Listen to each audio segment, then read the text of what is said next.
JPO ini, saya merasa lebih nyaman. Saya hampir tiap hari buat pergi kerja, pulang kerja. Ya bagus sih, jadi nggak kena panas juga. Terus juga aman, nggak harus nyebrang lagi.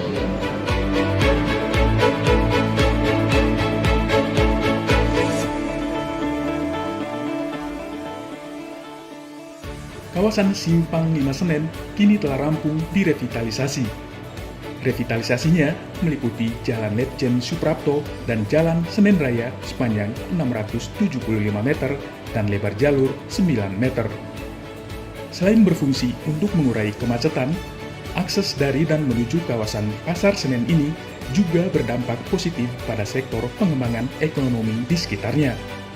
Yang tidak kalah pentingnya, kini pejalan kaki dan disabilitas bisa melintas dengan aman dan nyaman.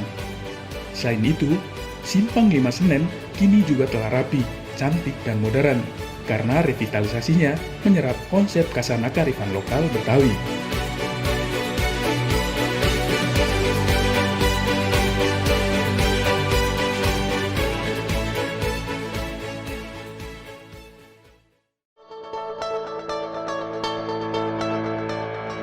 Saya Hari Nugroho, Kepala Dinas Bina Marga Provinsi DKI Jakarta.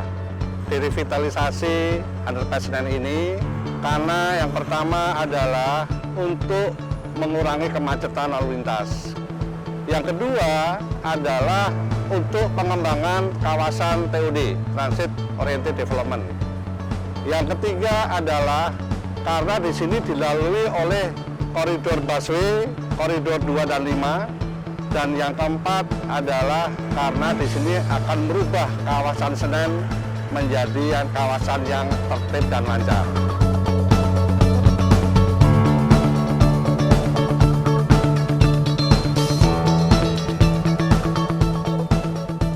Jadi revitalisasi underpass Senen itu meliputi yang pertama itu adalah underpass Senen extension. Jadi mulai dari Cempaka Putih turun naik ke arah Rumah Sakit Gatot Subroto.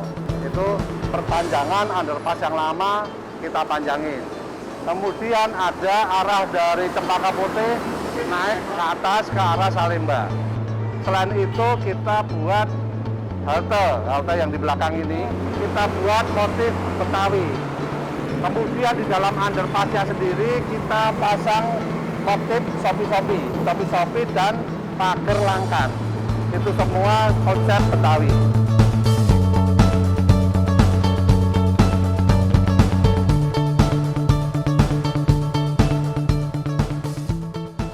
Jadi kita membuat konsep JPO ini sesuai dengan arahan Pak Gubernur, kita harus punya ide dulu, ide gagasan, kemudian kita tuangkan dalam narasi. Setelah kita dalam narasi, baru kita lakukan pekerjaan. Nah, idenya apa? Di Senen ini kan dulunya kan macetnya luar biasa. Supaya kita bisa mengatasi, supaya arahnya nanti bisa lancar mengalir, makanya kita buat JP itu seperti gelombang air. Seperti gelombang air sehingga kita buat narasi bahwasanya besok Senen itu akan terjadi mengalir, tidak terjadi kemacetan kembali. Makanya kita bentuk seperti gelombang. Gitu kan. Kemudian tentunya dengan ornamen-ornamen Betawi ini kita juga menggandeng dari unsur lembaga kebudayaan Betawi. Ya, jadi kita memang selalu membuat ide-ide itu dari awal supaya nanti di dalam pelaksanaan mengandung makna.